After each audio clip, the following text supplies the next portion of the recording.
Hello, and welcome to the Be Purely Balanced podcast. I'm Dr. Crystal Couture, and today I am here with Lauren Kendall Shane. We are talking about Hoshindo. Lauren is a biodynamic apitherapist, which means she combines Hoshindo apitherapy and biodynamic craniosacral therapy for a potent yet restorative treatment experience. Lauren offers a unique method of therapeutic support with the medicines of the honeybee. Hoshindo apitherapy administers the venom via the stinger of the honeybee through a 5-element Japanese technique of micro-tapping and meridian balancing. Bee venom is becoming more and more of a well-known support for people with chronic disease due to anti-inflammatory properties of the bee venom, as well as melittin and amino acid properties that have been found to break through the biofilm of Lyme spirochete and support the overall rejuvenation, support, and calming healing response of the nervous system. Apitherapy treatment sessions also include the integration of biodynamic craniosacral therapy, a gentle practice of listening to the energy tides of the body and witnessing as a health response to the system releases the shock and inertia or stuck energy. Working in this capacity is both cumulative as well as unique to each individual's needs. This practice can be powerful support for people with chronic disease, and together and cumulatively, the bees and biodynamics provide a sense of support, vitality, and restoration. Welcome, Lauren. Thank you. Happy to be here. I'm so happy to have you on the podcast.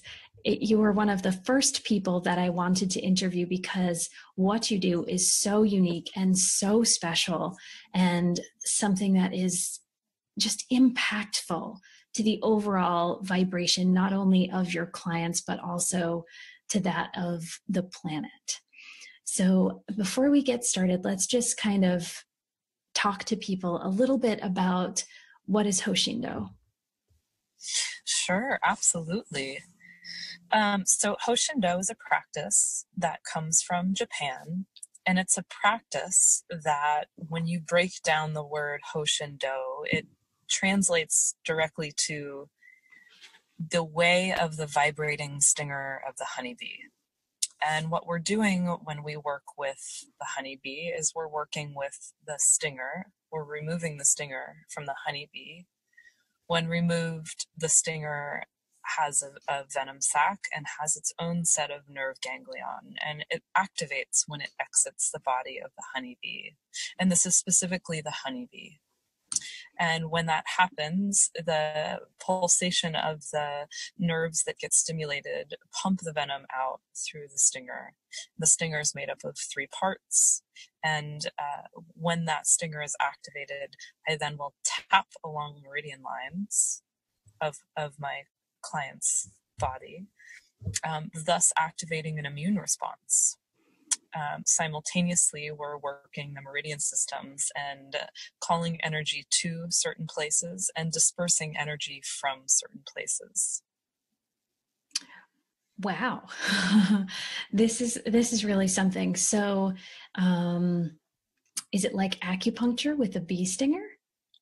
Yeah, that's kind of the most basic way to explain it, though I'm not a DOM, which is very important for me to say, a doctor of Oriental medicine, which is a very intense training of 4+ years for folks to become DOMs, and a very different category in terms of licensure and insurance, etc. So I'm not a licensed DOM.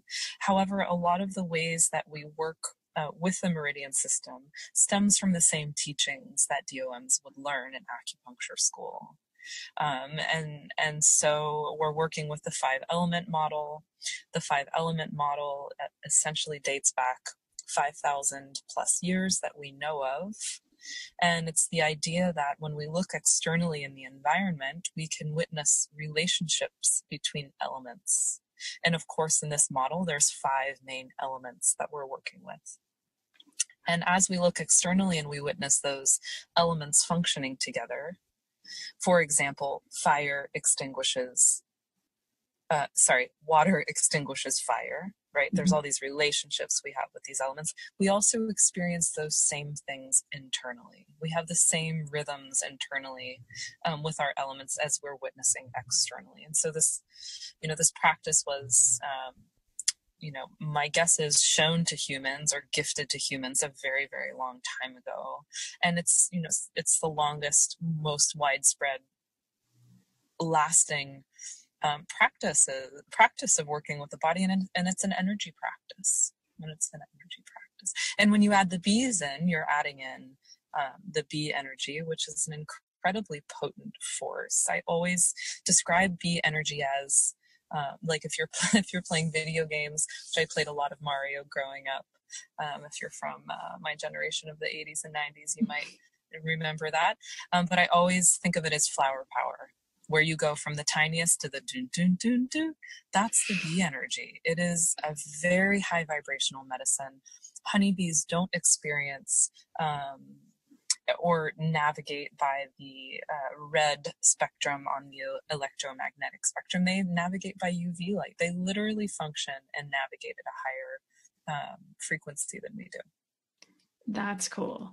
And honeybees particularly also have different sensations, right? They use something similar to sonar as part of their navigation. Is that correct?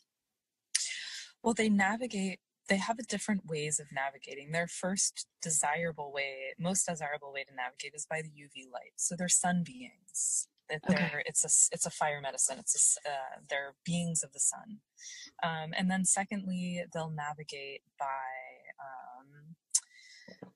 by the magnetic ley lines. So they follow all those lines that match up from the top and bottom of the earth. We have all these kind of ley lines that encompass our earth, and they line up. In nature, they'll put their hives right on those ley lines, and then they navigate by them as well.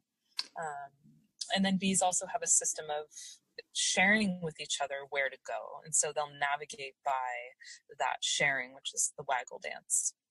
Oh, okay. That's super cool. So there's a whole different sensory system that bees have. So how did it come to be that you started to work with bees? Sure. Yeah. Well, as most things I feel like happen, probably, I'm not sure I assume the type of listener is the type of listener who has experience or, interest in things I'm talking about, which may seem a little far out there for some people, but I feel like it was one of those things that it was a little bit of an initiation, where I was in this part of my life where my mother had just transitioned, and I fell upon the bees, and they kissed me with their medicine. They stung me. I got stung twice in my hand, and my symptoms of Lyme disease went away. And I didn't even realize that I was having any arising symptoms, because I was very lucky when I first knew I had Lyme, because I worked with an herbalist immediately. And so I didn't do the antibiotic cycle. I never got very ill, which is not a lot of people's stories are way different than that. And so I got very healthy very quickly. I didn't realize I was having symptoms until I got stung and had the reflection of, this is what it feels like to not feel those things. And I knew that I needed to be working with the honeybee. And at this point, my car had broken down. I was in New Mexico. I was in Santa Fe, New Mexico. And of course, there was this one teacher who teaches this in Santa Fe. And so I ended up moving to Santa Fe and studying with this woman and starting my practice, and and really immersing myself in, and being a guardian and a one who's able to, work with the bees and help people to develop their own relationship with their healing process, and have something that's really works for a lot of the chronic disease that we're seeing. And of course, it's not for everybody. Nothing is for everybody. Not everything is for everybody. But when it works, it really works well. It really works well. That's fascinating. You've alluded to this idea of the medicine being a fire medicine. And, somebody that knows a bit about Chinese medicine, not so much Japanese, but Chinese medicine thinks about the spirit of fire, right? Yeah. And the spirit, of course, of bees. So go ahead and I know you can just dive into this topic. So go ahead and just dive.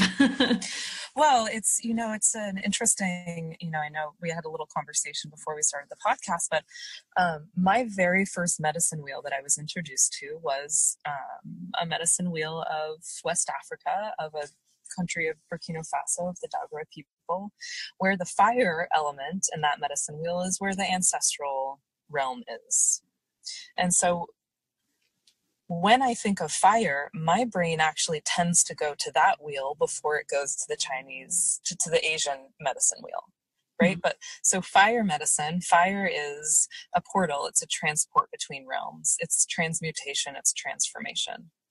And so when I think about the bees as a fire medicine, I think about not necessarily like wildfires around, but like the fires in Hawaii right now, right? The forming of the new element, the transmutation of one thing becoming something else, right? The idea of working with the bees as a living medicine.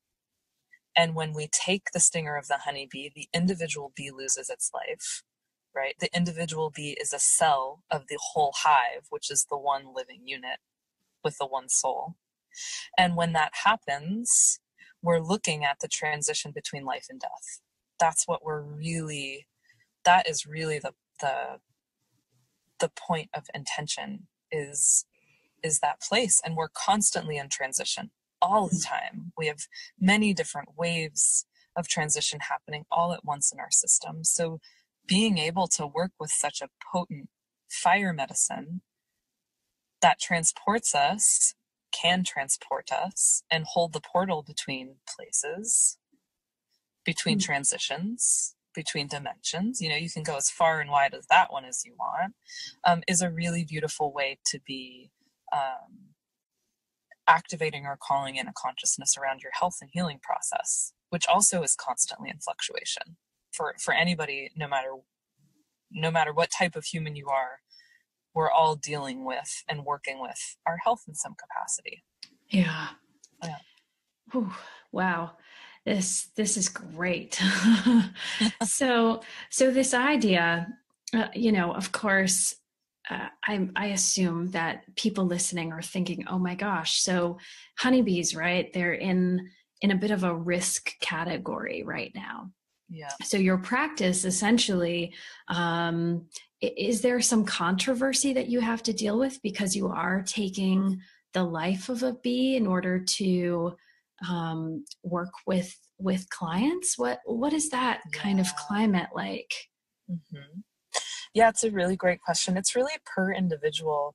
The current place that I'm working out of and seeing clients in, a lot of people that I'm working with are at the end of the line. They've tried everything, nothing's working. And so that kind of piece around taking a living medicine kind of has been out the window a long time ago, because probably other things that they've tried have also been, I mean, pretty much any pharmaceutical you're going to be using in some capacity, and not very, you can trace it back to also being taken the life of whether it's a plant or another species.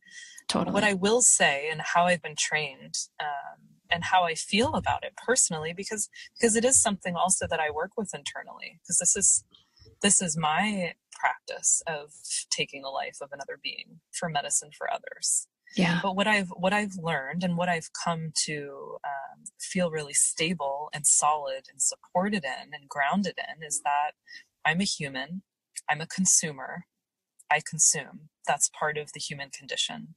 When I consume a population of something, aka in this case the honeybee, it's then my responsibility to take care of that population.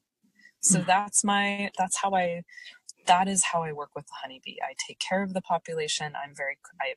I also farm. I'm a full-time farmer. So my practice is organically farming, raising bees, and treating and working with clients.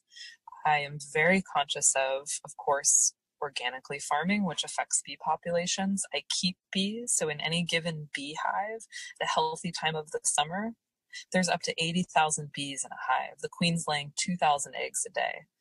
I maybe in a whole year would go through, maybe 2,000 bees in a whole year. So it's really important to keep the big picture in scope. For me, it has been. But it's up to every individual. And I truly believe the honeybee is so potent. Our species are the survival, the existence, the evolution of our species is directly related to that of the honeybee. Because the honeybee came along when flowers started, right? Plants used to just be angiosperms. There weren't flowers. And then all of a sudden a flower came. And when a flower came, which was the plant's way of reproducing, then we needed our pollinators. And at some point, the honeybee came into being. And what happens when you have pollinators? You get fruit. And what happens when you get fruit? You get the evolution of other species behind it. So the humans were literally tied to the lives of the honeybee and the existence of the honeybee in a lot of ways. And I think it was Einstein's prediction that, if the honeybee leaves the earth, it's 4 years until the human population is extinct. Wow. This is so powerful. Like, it's so big. And sacred, the conversation feels sacred. The conversation feels high vibrational. And I know that that's what you've brought to your healing sessions and what you continue to bring to your sessions. So if you want to spend just a moment or two talking about that real sacred process of being with the bee, of course, or bees, and then being with the client and what that whole procedure is like, and what the emotions and what the spirit, what the essence is like for you. Wow, that's a really great question. Well, I can tell you, it's so interesting. It's like, wow, it's a very special question, because I don't think anybody's ever asked me that before. And so there's part of me that's like, wow, this is a really tender part of my relationship with the honeybee. And what sweetness to be able to get to share it. So thank you for asking. And also just want to name out loud that I feel really tender in my chest and around my heart in sharing this. So just kind of wanting to share in the body, the physical body experience as well. Yeah. But my relationship with the honeybee has been an evolution, and it constantly evolves, and I trust that it will continue to evolve. But I experience and have experienced from the beginning an understanding that I will be going through different waves and levels of initiation with the honeybee. And currently where I'm at, though, a big part of it is just being okay with being in the mystery. Just being okay, free floating in space. That's like a big part of my relationship with the honeybee at this point has been, can I be okay in the not knowing? Can I be okay in the trust? And can I be grounded and embodied in that experience when I'm working with people?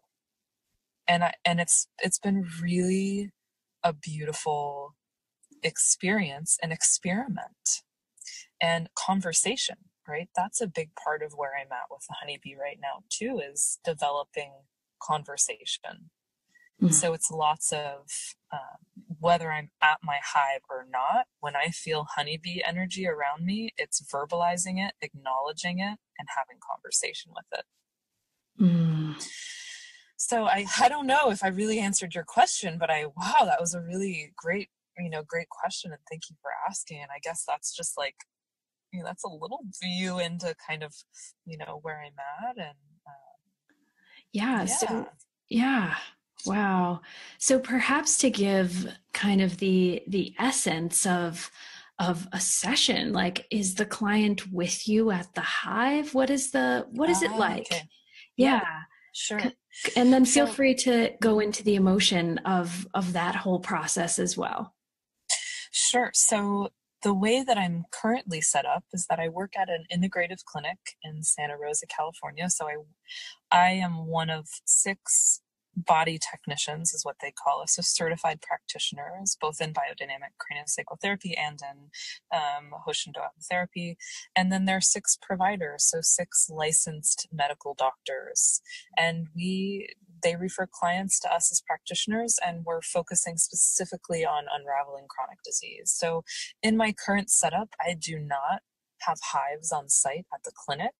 Mm-hmm. I do not take my clients out to my hives with me, though I have done that before.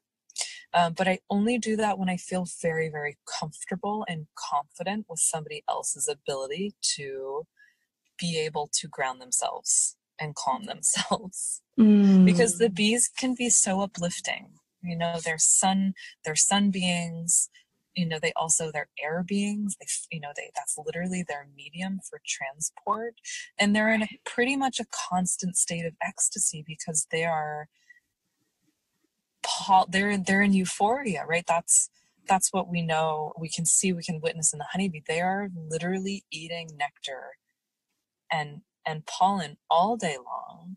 And they're essentially in a state of a sexual experience with plants. Like they are really expressing that energy, that raw life force all the time. And so I need to make sure when I do have clients come out to me with a hive that I feel confident and comfortable that they're going to be okay. Because once you get around the bees, it's really about you and the bees. It has nothing to do with me. I can help facilitate, but everybody gets to have their own relationship with the bees, and should not everybody should, but if you're working with the bees in this capacity with me as a client, I always encourage people to consider getting their own hives and consider along the way of working with somebody. So if somebody's really suffering from long-term Lyme, it may be 2 or 3 years that I work with somebody. So on that second year, I would suggest that person start keeping their own bees and eventually be self-treating, so that we can really be encompassed in this practice as a self-sustaining practice and model for health. So I hope I answered your question. So both, and when I go out to the hive to harvest and collect bees, it's really something that's pretty private that I do on my own. I don't really like to harvest when other people are around or watching me. I like to go in and get in the zone and then take those bees, hold the intention. Here's who I'm working with today. Here's who's going to be on the table. Like, may it be rooted in safety. May it be seated in joy. And may the fullest expression of this being, be had with and through your medicine, with and through the vibration of, the honeybee. So yeah, this is making me think now.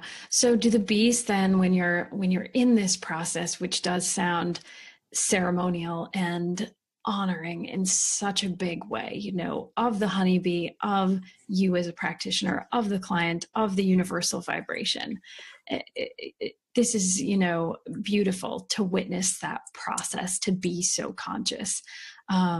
So, my hat off to you for having that conscious awareness, certainly. Do the bees present themselves to you? Like, are they showing themselves to you and saying, hey, it's time for me to offer the healing? That's a really great question. Again, I don't think anyone's ever asked me that, but that is one of the ways that I communicate with the bees. And of course, I'm as conscious as I'm able within my own lens, right? Within my own healing process, within my own evolution, right? Yeah. So there's always that to name, and there's always shadow to name. There's always everything and that we're encompassed in when we're communicating with with ourselves, with our clients, with anybody else. But that is one of the ways that I do talk to the bees, is I ask permission. Here are the numbers. Here's who I need for the day. and, let it be known who wants to come. And those are the bees that I'll take. Yep. The exchange is fascinating to me. And of course, the first time that we met, I had this instant connection, of course, to you and to your work, and the way that you present your work, and the way that you just are, and the sense of being, not to use a pun, but to use a pun, being that lies within you. So I'm curious now, and I'm sure the listeners are curious too. What kind of child were you? Were you the type of child that had, this conscious awareness? Were you, playing out in the fields? Were you, I don't know, picking flowers? Well, I grew up in a small town in Ohio, and it was very idyllic. So flashlight tag at night, all the neighborhood kids would go, out all day, all night in summer. But it's funny, as an adult, when I think back on my time in Ohio, there are memories that come back up of like, oh, remember when I used to believe this? Remember when I used to play this? Mm-hmm. And now as an adult in this particular field, I'm like, wow, I was definitely talking to fairies. Like things like that will come up when I'm like, okay, whoa, like, okay, so this has been ingrained from the beginning, but I didn't have a conscious reality of it, or a cultural acknowledgement. Mm-hmm. Right. So like I grew up outside pretty much all the time. Mm-hmm. And did you start farming as a young child? From as long as I can remember, my dad and I had a garden together growing up, and my grandfather was a farmer in Southern Ohio, and I never really knew him or or got to learn anything from him from growing. He passed away before I was, really old enough to be immersed in that. But my dad and I always had this really beautiful garden together, and I always loved it. I loved it, and it was really amazing. But it's so funny when I decided, so I went to school for international development, and I was really passionate about, like, let's get to the core of like why we're doing such destructive things, and like what can I do as a human to be a part of the solution. And as I went along my career and realized, wow, there's so many Band-Aid fixes out there, what I realized was there's something I hadn't explored in my education, which was women in farming, and that women were running the world based on my experiences of where I had been traveling and working around the world. And I knew that I needed to learn farming. And when I called my mom and told her that, I'm like, I'm going to be a farmer, after working for the government and being a linguist and translating, she said to me, she said, oh my God, when you were a little girl and you took the aptitude test in high school, it said that you were going to be a farmer. And I just laughed. And so, I wonder about that. And when I say farming, I don't just mean agriculture, being in relation. When I say farming, what I mean is being in relationship with the living and natural world in a way where I'm doing it professionally. Yeah. Wow. What a cool journey, and what a nice encircling, of that inner child, of that spirit of you coming through, this soul purpose of yours now. And to be fascinated, and I know you're fascinated still by your work, and I know you're adding more and more. And one of the things that you've added since we last spent time together was this aspect of biodynamic craniosacral therapy. So, as myself, as a craniosacral therapist, I'm curious, and I would love to hear how you're working the two in together to this really cumulative and coordinating experience for your clients during the sessions. Yeah, totally. And I have to apologize. I didn't realize you were a craniosacral therapist. So this is going to be a fun conversation here. And then the second piece of your question is like, I don't feel like I'm doing anything. I don't feel like I'm integrating. I feel like I'm being like given these gifts. Like that's really how I feel. I just feel like I'm like, I feel so incredibly honored that it's overwhelming sometime, right? It's like that overwhelm shock, that ecstasy shock of like, really, this is my life. This is what I get to do. This is what I get to have insight into. Like, I'm so totally honored by all of it. Yeah. So the biodynamic craniosacral therapy, it's a branch of craniosacral therapy, which, as you know, Crystal, comes from a line of osteopaths. And osteopaths, specifically the lineage deriving from England, which whenever I think of this practice specifically coming from England, I think of I think of what happened in Europe with the witch hunts and with 6 million women, most of whom were holding the knowledge of herbs and medicine, and maybe I shouldn't say most of whom, but like a lot of, we lost a lot of medicine and knowledge and energy and energy, totally, or, transformed. Right. So when I think about both of my practices, I think about lineage. It's always very, and again, that goes back to my work with Aunt Susa and the medicine of the Dagara people of lineage work. Because you can't move forward in life until you've cleared what's behind you. So for me with the bees, it's feminine energy. It is like the divine feminine. Like that is the honeybee. Is like you have the sweetness and the sexiness and the sensualness, and you have the fierce potency that can kill. Right? It's like the divine feminine, and the biodynamics is this other piece of like that I'm still developing a relationship of, like the divine masculine of, when I am working on somebody with biodynamics, literally I'm not doing anything, but in the not doing anything, right? That's the paradox. Somebody's system's inherent healing process can click on. Exactly. And I get to witness that.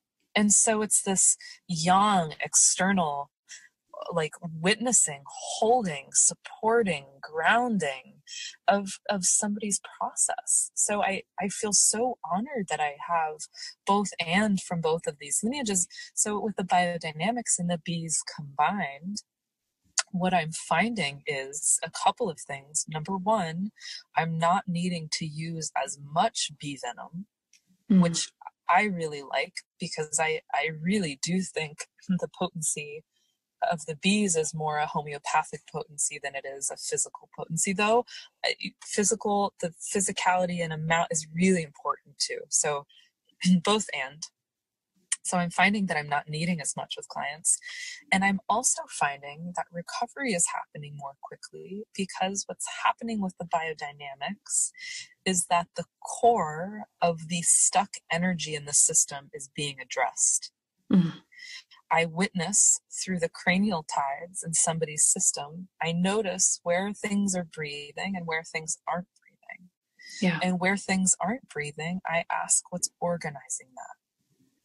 And when that shows up or doesn't show up in the system, and when the system wants to come into balance around that or doesn't want to come into balance around that, things happen. Things happen. And it's a really beautiful expression to watch. And the bees, they are playing a role with the energy structure in my experience and in my awareness. So the energy structures are these structures. If you've ever seen any of Alex Gray's work, any of his paintings, love it. Amazing, just really potent images. Well, those are those are energy structures, and we all experience them differently. But energy creates form, function, and motion. So before our central nervous systems are formed in utero, we already have an energy structure there.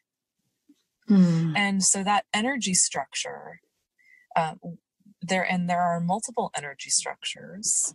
When they combine, it's the matrix. And in my awareness, the medicine of the bee travels the matrix, which allows for, again, in my awareness, it allows for an energetic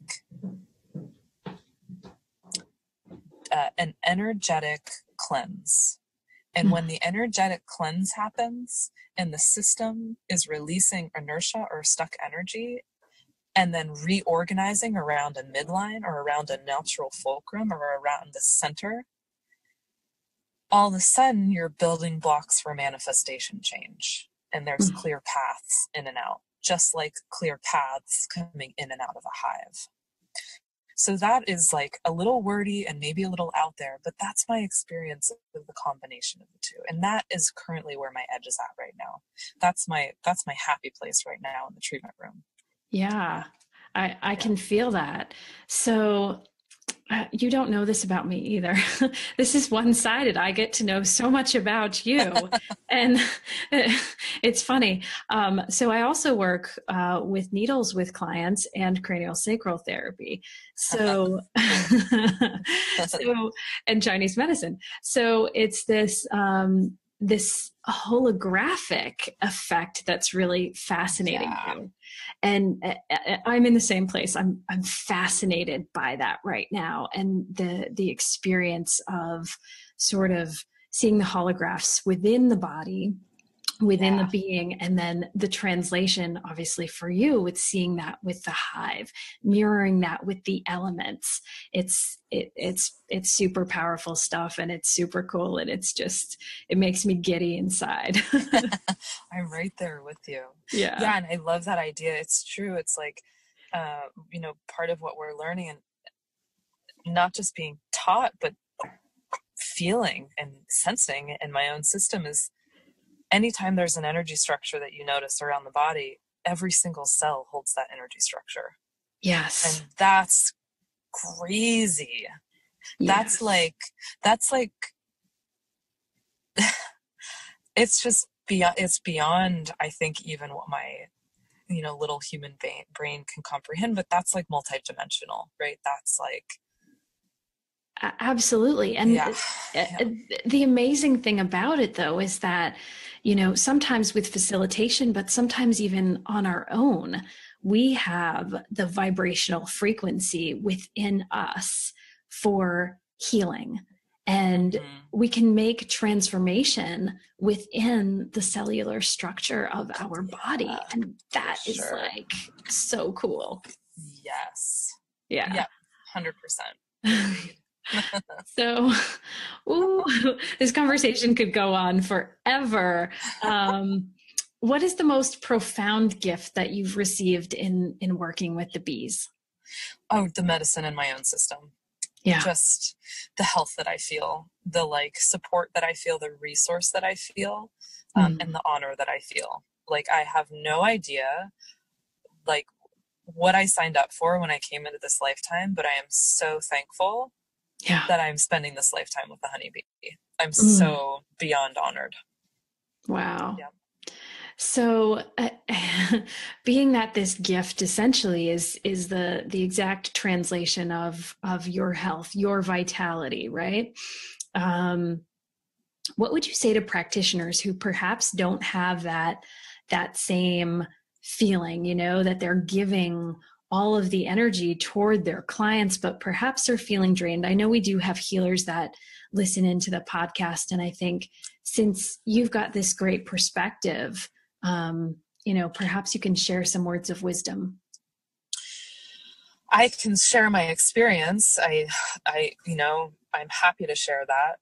And this is something that I've really learned in my biodynamic training. So my teacher is Scott Zamarut, and I study with him in Santa Fe, New Mexico, and his training is phenomenal. But one of the things that we talk about a lot as practitioners is finding our resources. So a resource is anything that doesn't harm yourself or somebody else, that gives you support. So a resource could be smoking cigarettes. It could be going to the spa. It can look like anything to you. And resources will change. So if you're currently in a current stage with something that's supporting you, but you start to notice like, oh, that's not totally, the benefits aren't outweighing the negative anymore, right? Then your resource is changing, but know your resources. Because when you know your resources, then when you start to know the signs of feeling drained or feeling imbalanced, get to your resource. That's the priority, right? That's always the priority, I think, when you're in this field is taking care of yourself first and foremost. Yeah, I think that's so, so powerful. What can we do, humans that aren't keepers of bees, but we know they're in danger as a species, So what are like the simple steps that humans can do all over, our country, but beyond as well, to foster an environment, where bees can flourish? Yep. So the very first thing that I would encourage everybody who's listening to this to do is stop using, if you are, pesticides, Miracle-Gro, anything that's going to be in store that you use for fertilizer for your home garden, just stop it immediately. That's like the best thing that anybody could do right now. Yeah. We know that there are certain strains of pesticides that really affect the bees and their ability to navigate. There are a bunch of things up online right now with bees as to why the bee populations are dying. But ultimately, it's not one thing. It's very similar to the expression of chronic dis-ease within the human population, where it's not like it's one thing. It's not like you got bit by a tick and now you're sick. Well, like, why did your system react to it when somebody else's system didn't react to it? Right? And why do antibiotics work for somebody and they totally send someone else into a frenzy? So it's not just one thing that's impacting the honeybee population, but we know for sure that Miracle-Gro does. So that would be like the easiest thing to do, is to like stop doing that. And I don't know if any of the listeners would even be, using that product. But if you see a honeybee, just give it a little love. See somebody pollinating while you're walking down the street, just, sending intention of camaraderie and kinship and goodwill. I always think that's also a good way to go. Yeah. So, what about planting in one's garden? This is something I'm curious about too. What are the things, what are the plants, vegetables or flowers or what have you, that bees, really need? Sure. So I'll give you a couple of basics that are my most favorite. So lavender, borage, sunflowers, and calendula. Those will bring your beneficial insects and they will bring the bees. There's lists and lists you can find online. I picked those 4 because they're 4 of my favorites, right? Getting to know you is part of the point of this, so that's excellent. Yeah, keep those around and you'll be bountiful with honeybees. Yeah. So I guess one more question about the bees. So the whole lifespan of a bee is quite curious to me. And of course, here in the winter, being that we're in New Hampshire, in Northern California, certainly in Ohio, you would have similar experiences. A lot of people here who have hives that I am close with, say over the winter, they lose most of their bees. So how does it work? What is their lifespan like? Is there like a place where they go in the winter, or, what's that whole process? Sure. So it's different for every place, like you're alluding to. The climate in California, for example, is, we're farming year round, we're gardening year round. Like we have a rainy season and we have a dry season. Where I'm at in California, it's not 4 seasons like it would be in Ohio or on the East Coast. So the bees do different things in different places. And of course, the genetics of the bees, the ones who have survived in each place, those genetics carry, are different for each place. However, what's happening with bee culture, with apiculture, is that bees are a really big part of the ag industry, and because we need them for pollinating. So there are these pollination tours of beekeepers that, start in different places, and they'll take these truckloads of hives and they'll put them out in almond orchards, and then from the almonds they'll move up to Oregon to the apples, and then so there's this whole pollination route that happens. And what also happens during that pollination route is that spraying pesticides happens, and so there's a large percentage of bees that aren't overwintering because of that. And there's also a practice amongst some beekeepers where they intentionally let their hives die, because they make more money if the hives die than if they have to figure out what to do with them. So when you come to the apex of finding out what to do with them, what a lot of beekeepers will do is they'll sell their hives at the end of the pollination season to backyard beekeepers, to make a little money, to make some money off of them. And then there's also people who breed honeybees. But a lot of those people who are breeding honeybees are on, in the South or on the West Coast because of the climate, because it's temperate. So if you're ordering a package of honeybees, make sure you're ordering it from somebody who's breeding locally, because you want the genetics, your local genetics. Otherwise, you're bringing in bees that may have diseases or that can't survive the 4-season climate, and then they die. They can't. They don't have the capacity, the instincts, or the survival genetics of that area, of that time and place, to be able to make it through the winter. So what the bees do during the winter is they huddle together. Like if you've ever seen penguins, how they get in these giant clusters, and the center is really, really hot, and then the penguins in the center, once they get to the center, they'll cycle to the outside. And then everybody moves in, and then the ones on the inside move on the outside, and everybody moves in. Very similar to like energy circuits. Yeah. So the honeybees function in the same way. And at the center of the cluster in the winter is the queen. And right around the winter solstice, she'll stop laying eggs. And then she'll pick up again, slowly but surely, as the sunlight increases. Again, these are sun beings, so they're they navigate by the UV. So yeah, the honeybees they have a hard time. They can have a very hard time overwintering if they aren't prepped. And then also, you need to make sure, of course, the basics. They have enough honey. They're warm enough. Like they're not in a place where they're going to be getting snow inside of their hives. Honeybees can't really function their body temperature below 50 degrees. They can't really function when their body temperature is below 50 degrees. And so what they do is they use their wings, and they have 2 sets of wings, and they use their wings to vibrate. And that vibration is what keeps heat. They create heat in the hive like that. And the honey for them, their honey stores over winter is their heating fuel, essentially. So that's what they eat to be able to have the carbohydrates. The honey is the carbohydrate for them, to be able to make that happen in overwinter.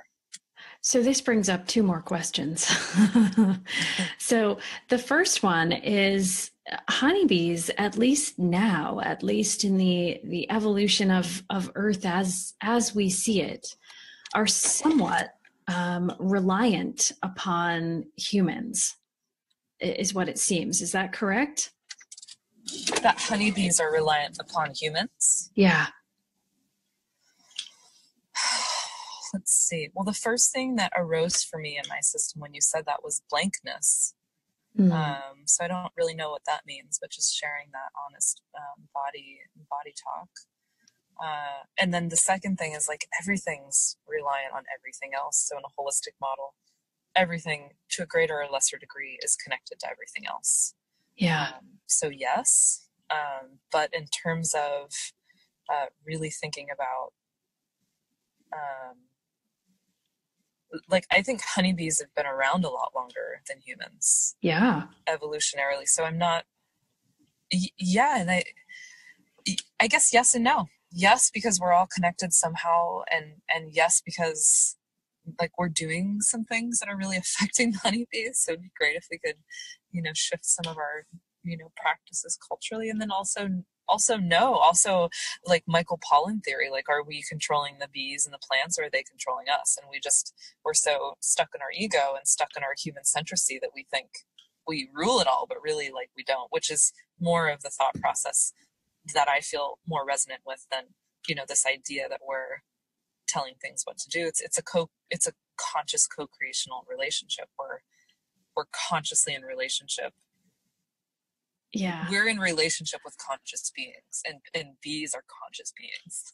So this is my next question. So, with the bees as conscious beings, with them perhaps serving, this role of sharing, sharing and co-creation, and also on the surface seeming like perhaps they need us in some way. Is this a lesson? Is there some reason that there's more and more vibrational energy going toward the bee? There's more and more conscious awareness.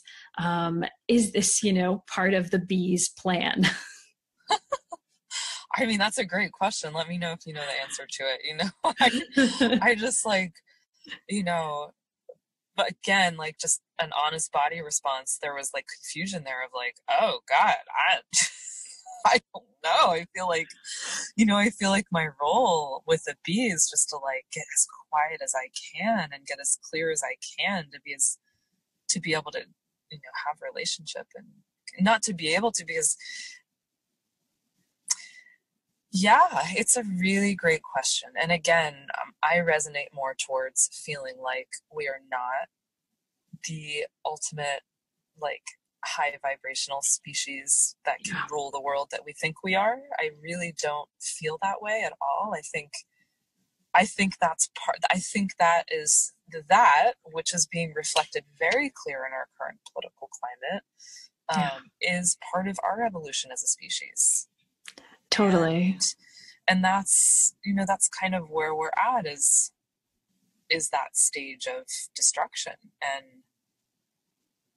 And also that's in my awareness. That's what I have access to. That's what my wisdom is currently, showing with sharing and showing me at this time. So I don't know. Wow. Yeah. That was like a puff of like magic smoke that just went up, and I was like, whoa, that's a great question. That confused my human brain. So the other thing, Lauren, that you don't know about me is that I work with dolphins. Yes, I love dolphins. So amazing. I certainly share this idea that there's way more than what the humans have figured out, and the vibration of bees particularly, which I've always been attracted to, dolphins, elephants, deer, so on, perhaps every animal. They've got something. They're in a place of alignment that I think we touch as humans sometimes, if we're really lucky and really conscious. And I think those of us that get the opportunity to work in these types of fields perhaps have a little bit more access, but they stay in them. And that's the cool thing. They stay in the high vibrational states. And so to me, that means there's big stuff for us to learn, and there's big stuff for us to tune into. Yep. Yeah, totally. I love that. I love hearing that you work with dolphins. That was such a big part of my childhood, was dolphins. Big time. And talk about a mammal that's usually using a larger portion of the brain capacity, right? Right. Talk about a more, fully, like our brains as humans can comprehend that water mammals use more of their brain capacity than we do, but we have no idea what that would feel like, right? Or we speculate what that would mean. But yeah, that's brilliant. It's totally brilliant. There's always things to be learned. That's part of life. Life moves, life grows, seeds, everything wants to grow. That's the biological imperative of all beings. Lauren, this conversation was fantastic. Thank you. I can't wait for us to air it. If people want to get in touch with you, you have a website, and maybe you could just direct the listeners how they might find you. And also you can tell us where you are located, because we haven't gotten there yet. Sure. So if you're interested in checking out my website, www.thecelestialbee.com, there you can find my contact information, lauren@thecelestialbee.com. I'm currently located in Healdsburg, California, though I do still spend some time in Santa Fe, Mexico, and look forward to connecting. Awesome. Thank you so much, Lauren. Thank you so much, Crystal.